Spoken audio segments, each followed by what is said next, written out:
फलटण उपजिल्हा रुग्णालयातील महिला डॉक्टरची आत्महत्या। पीएसआय गोपाळ बदनेनं अत्याचार केल्याची हातावर लिहिली सुसाईड नोट, तर प्रशांत बनकरवरही त्रास दिल्याचा आरोप।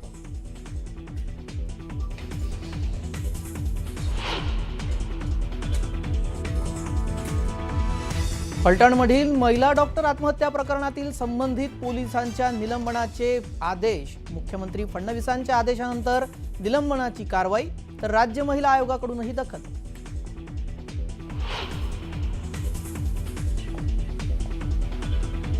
मुंबईच्या काळा चौकी परिसरात तरुणीवर चाकू हल्ला करून तरुणाचे स्वतःवरही वार। तरुणाचा जागीच मृत्यू, तर जखमी तरुणीवर उपचार सुरू। तर दोघांचं 8-10 दिवसांपूर्वीच ब्रेकअप झाल्याची माहिती।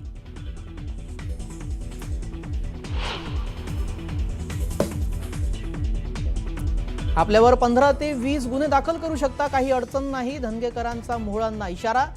उद्या नवीन ट्विट येणार, आपल्याकडे अनेक पुरावे असल्याचा धनगेकरांचा दावा।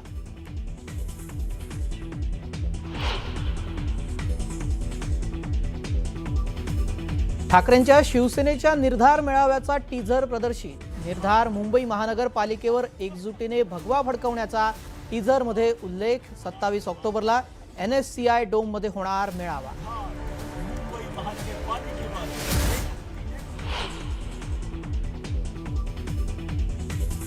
जळगावमध्ये पोलीस मुख्यालयाच्या सभागृहात कमरेला बंदूक लावून नोटा उधळतानाचा व्हिडिओ समोर। सुफी गायनाच्या कार्यक्रमातील घटनेमुळे कायदा सुव्यवस्थेचा प्रश्न ऐरणीवर।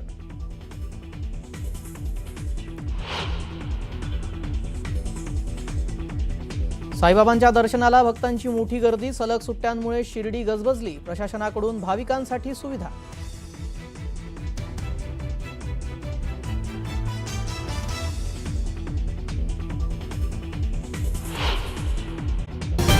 सातारा जिल्ह्यातल्या फलटण उपजिल्हा रुग्णालयातील महिला डॉक्टरनं आत्महत्या केली। आत्महत्या करण्यापूर्वी या महिलेनं सुसाईड नोट लिहिलेली होती आणि यामध्ये पीएसआय गोपाल बदने याच्यावरती महिला डॉक्टरनं आरोप केलाय। या सगळ्या संदर्भात बोलण्यासाठी आपल्यासोबत विद्याताई चव्हाण आहेत। ताई, स्वागत आहे तुमचं न्यूज 18 लोकमतमध्ये। अत्यंत गंभीर अशी ही घटना आपण बघतोय साताऱ्यामध्ये घडते आणि पोलीस या सगळ्याला जबाबदार आहेत। नाही, ही अत्यंत गंभीर घटना आहे किंवा जिथे आपल्याला पोलीस हे आपले रक्षक वाटतात, तेव्हा पोलिसातले काही लोक असं भक्षक असल्यासारखे, नरभक्षक असल्यासारखे किंवा महिलेवरती अत्याचार करतात। आज या डॉक्टर मुलीने स्वतः नोट लिहून ठेवलेली आहे आणि तिने आत्महत्या केलेली आहे। ही इतकी दुःखद गोष्ट आहे की मला तर आता तिच्या घरातल्या आई वडिलांना, म्हणजे तिने स्वतः तिची काय मनस्थिती झाली असेल आणि हा जो पोलीस ऑफिसर आहे त्याला ताबडतोब नुसती त्याचं रेजिग्नेशन घेऊन त्याला अरेस्ट केलं पाहिजे, त्याच्यावर कडक कारवाई झाली पाहिजे, ते सगळं होईल। परंतु या मुलीने आत्महत्या करणं हे म्हणजे ती त्या क्षणाला तिला जे योग्य वाटलं ते तिने केलं, पण ते योग्य नाहीये। मला तर आता असं वाटतं प्रत्येक बलात्काराच्या, अत्याचाराच्या केसमधनं आपण काहीतरी धडा शिकलो पाहिजे की आता त्या माणसाला शिक्षा होईल, सगळं होईल, ते तर होईलच, परंतु जी काय मुलींची मानसिकता आजकाल होतीये, आपण बघितलं की पुण्याला एसटी स्टँडवरती त्या स्वारगेटला ज्या मुलीच्या बसमध्ये बलात्कार झाला होता, ती पण अशीच गुपचूप निघून चालली होती, पण तिच्या मित्राने तिला सांगितलं की तू जा पोलीस स्टेशनला जा, तक्रार कर। तर आता ह्या मुलीचं झालं, इतर काही मुली ज्या आहेत त्या घाबरून किंवा अनेक मुली खूप घाबरतात आणि असा प्रसंग हा खरा आहे। जो प्रसंग जिच्यावरती येतो तिलाच त्याच्यातनं कसं जावं लागतं ते माहितीये, पण तरी सुद्धा अशा प्रकारचे अत्याचार होऊ नये म्हणून मुलींना अभ्यासक्रमामध्ये, कॅरिक्युलम मध्येच त्यांच्या सेल्फ डिफेन्स हे शिकवलं पाहिजे। आपण बघितलं असेल लहान 3.5 आणि 4 बदलापूरला 4 वर्षाच्या शाळेतल्या मुलींवरती सुद्धा अत्याचार झालेले आहेत। अशा घटना वारंवार होताना आपल्याला दिसत आहेत। तर नुसतं नाही तर मुलींना सेल्फ डिफेन्स, स्वतःचा डिफेन्स कसा करायचा, कसं वाचायचं, आणि त्यातनंही जर आपण वाचू नाही शकलो आणि असा प्रसंग जर आला तर त्यातही खंबीरपणे उभं राहायला पाहिजे। त्या गुन्हेगाराला शिक्षेपर्यंत, कोर्टापर्यंत नेण्याचं काम आपण केलं पाहिजे, जेणेकरून पुन्हा पुन्हा असे गुन्हे होणार नाहीत। इतर मुलींची तरी सेफ्टी आपल्याकडनं झाली पाहिजे आणि तो मुलींना ते आता ट्रेनिंग दिलं पाहिजे की हा अत्याचार असतो, हा बलात्कार हा असतो, हा ऍक्सिडेंट तुमच्या आयुष्यातला एक अपघात आहे, त्या अपघाताला समजून त्याच्यात तुम्ही उभं राहायला पाहिजे आणि अशा लोकांना पकडून दिलं पाहिजे। आता हा पोलीस पीएसआय दिसतोय, मला असं वाटतं हा इतका नराधम आणि इतका क्रूरपणे हा वागू कसा शकतो? म्हणजे हा वर्दीत आहे. हा अशा प्रकारे गुन्हेगार माणसं जर वर्दी घालून बसले, तर यांची प्रवृत्ती काय ह्याला माहिती नाहीये का? की अशा प्रकारचा आपण जो गुन्हा करतोय याच्यातनं आपली नोकरी जाऊ शकते. आपण जेलमध्ये जाऊ शकतो. हे सगळं त्याला माहिती आहे. पण तो वासनांध झालाय आणि त्याने अशा प्रकारे का केलं, काय नाही त्या केसची इन्व्हेस्टिगेशन केल्यावरच आपल्याला कळेल. परंतु माझी काळजी ही आहे, की असे गुन्हे वाढत चाललेले आहेत आणि हे गुन्हे रोखण्यासाठी मुलींना आपण खंबीर केलं पाहिजे. त्यांना सेल्फ डिफेन्सचं ट्रेनिंग देऊन अशा प्रकरणामध्ये कशाप्रकारे उभं राहायचं हे शाळेमध्ये कॅरिक्युलममध्ये शिकवलं पाहिजे मुलींना, की अशा आणि मुलांना सुद्धा शिकवलं पाहिजे, की अशा प्रकारचा गुन्हा जर केला तो किती गंभीर आहे. तुम्ही जेलमध्ये जाऊ शकता, तुम्हाला शिक्षा होऊ शकते. तुमचं आयुष्य बरबाद होऊ शकतं. फक्त मुलींनाच आपण उपदेशाचे डोस पाजायचे नाहीयेत, तर मुलांना सुद्धा. कारण आता बघितलंय आपण अत्यंत मायनर म्हणजे 14-15 वर्षाची मुलं सुद्धा बलात्कारासारख्या गुन्ह्यामध्ये पकडले गेलेले आणि त्यांना कुठेतरी सुधारगृहामध्ये आपण ठेवण्यात येतं. तो सुधारगृहामध्ये ठेवणं किंवा जेलमध्ये हे टाकणं हे सोल्युशन नाहीये. तर या मुलांना सांगितलं पाहिजे, की ह्याच्या विरोधात एखाद्या मुलीची छेड काढणं, तिला त्रास देणं किंवा तिच्यावरती तिचा विनयभंग करणं हे गुन्हे आहेत आणि हे गुन्हे जर केले तर तुम्हाला ही शिक्षा होऊ शकते. हे सुद्धा जसं शाळेमध्ये पीटी असतं किंवा इतर काही ट्रेनिंग असतं तुम्हाला, तसं हे ट्रेनिंग मुलांना आणि मुलींना अभ्यासक्रमामध्ये दिलं पाहिजे, की हे अशा प्रकारचे गुन्हे, हे भयंकर गुन्हे आहेत. कुठल्याही मुलीची अशा प्रकारे छेड कामं काढता कामा नये. स्त्रीला तुम्ही आदर दिला पाहिजे आणि स्त्रियांकडे बघण्याचा दृष्टिकोन आणि दुसरं म्हणजे आता जे हे हातात प्रत्येकाच्या मोबाईल गेलेले आहेत ना, या मोबाईलवरनं ना मुलांना नको त्या गोष्टी नको त्या वयात कळायला लागलेल्या आहेत आणि त्यामुळे ह्याच्यावरती कसलाही कंट्रोल नाहीये आणि त्याच्यामुळे मुलं बिघडत चाललेले आहे. पूर्वी जरा घरामध्ये आपण बघितलं तर एकत्र कुटुंबात लोक राहत होते. काका, काकी, मामा, मामी असतील, आजी, आजोबा असं असेल. आता काय झालंय, की मुलं आई-वडील नोकरी करायला घराबाहेर पडतात. घरात कोणी नसतं. मुलं कधीतरी येतात. मुलांकडे मोबाईल किंवा टीव्हीवरती मुलं नाही त्या गोष्टी बघतात. त्याचं आकर्षण वाढतं आणि मग अशा प्रकारचे गुन्हे होतात.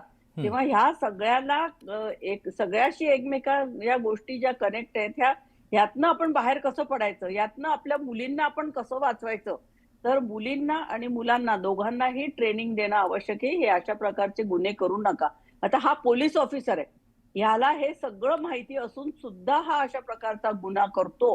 म्हणजे याला तर मला असं वाटतं भर चौकामध्ये याला पहिल्यांदा फटक्याची शिक्षा दिली पाहिजे आणि महिलांना आणि मुलींना सांगितलं पाहिजे, की याला उलटं टांगून याला चपलांनी मारा. कारण हे गुन्हे त्याच्याशिवाय थांबणार नाहीयेत.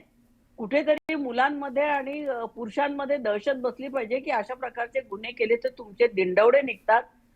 तुमचं आता पोलीस मधल्या माणसाने असं केलं तर काय करायचं? मी असं बिलकुल म्हणणार नाही, की पोलीस दलामध्ये अनेक चांगले लोकं आहेत. पोलिसांविषयी आम्हाला आजही रिस्पेक्ट आहे.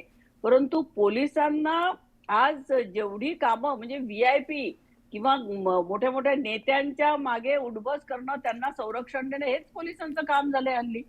सर्वसामान्य माणसांवरती सर्वसामान्य महिला सुरक्षित नाहीयेत. लोकल ट्रेनमध्ये पूर्वी अशा अत्याचाराच्या घटना घडत नव्हत्या. आता मुंबईसारख्या ठिकाणी पण अत्याचाराच्या घटना घडतायत. तर या अत्याचाराच्या घटना घडू नयेत म्हणून पोलीस दलाला सुद्धा फ्री हँड दिलं पाहिजे. चांगले पोलीस जे असतील त्यांना ट्रेनिंग दिलं पाहिजे. महिला पोलीस दलामध्ये मोठ्या संख्येने आहेत. त्या महिलांनी सुद्धा अशा प्रकारे इन्सिडेंट्स होऊ नये. शाळांमध्ये, कॉलेजेसमध्ये जिथे मुलींची छेड काढली जाते, जिथे विनयभंगासारखे प्रकार होऊ शकतात. आता रॅगिंग आपण बघितलंय शाळांमध्ये, कॉलेजेसमध्ये मुलं रॅगिंग सारख्या ह्याच्यामध्ये सुद्धा पकडले जात आहेत. म्हणजे आपण मुलांना शिक्षणासाठी पाठवतो आणि ती मुलं असं प्रकारचे काहीतरी करत असतात. त्यामुळे हे सगळं भयंकर दुर्दैवी आहे. परंतु हे रोखायचं असेल तर कुठेतरी मुलांना शिक्षण क्रमातनं हे शिकवलं पाहिजे, की अशा प्रकारचे गुन्हे केले तर कडक शिक्षा तुम्हाला होऊ शकते. तुमचं आयुष्य बरबाद होऊ शकतं. आपले मुलं काय करतायत? शाळेत जाणाऱ्या मुलांना आपण मोबाईल देतोय का? मोबाईल देत असलं तर त्या मोबाईलमध्ये त्याचा ते गैरवापर काय करतायत? मुलांना तर मोबाईल मी म्हणते एक 15-18 वर्षाचे होईस्तोवर मुलांना मोबाईल देऊ नका. मुलांना मोबाईल दिल्यामुळे मुलं जास्ती बिघडतायत. तुमच्या समोर ते सांगतात. परंतु आता आपण बघितलं, की जेव्हापासून ते आपल्याकडे लॉकडाऊन झालं होतं तेव्हापासून सगळं शिक्षण आणि हे सुद्धा मोबाईलवर होतं. त्यामुळे आई-वडिलांनी मुलांना मोबाईल दिलेले आहेत. तर त्या मोबाईलचा गैरवापर करून मुलं नाही ते भलतं काहीतरी भरकटत जात आहेत. लहान वयामध्ये मुलांना कळत नाहीये आणि त्या पौगंडावस्थेमध्ये मुलं चुकीचं प्रकार करू शकतात. म्हणून आई-वडिलांनी सुद्धा मुलांकडे लक्ष दिलं पाहिजे आणि ह्या सगळ्याचं आता ही जी केस झालेली आहे, अनेक बलात्काराच्या घटना होत आहेत. पण आज या डॉक्टर मुलीने आत्महत्या केली. मला असं वाटतं ती खूप वैफल्यग्रस्त मनस्थितीमध्ये असेल आणि म्हणून तिने आत्महत्यासारखं टोकाचं पाऊल उचललं.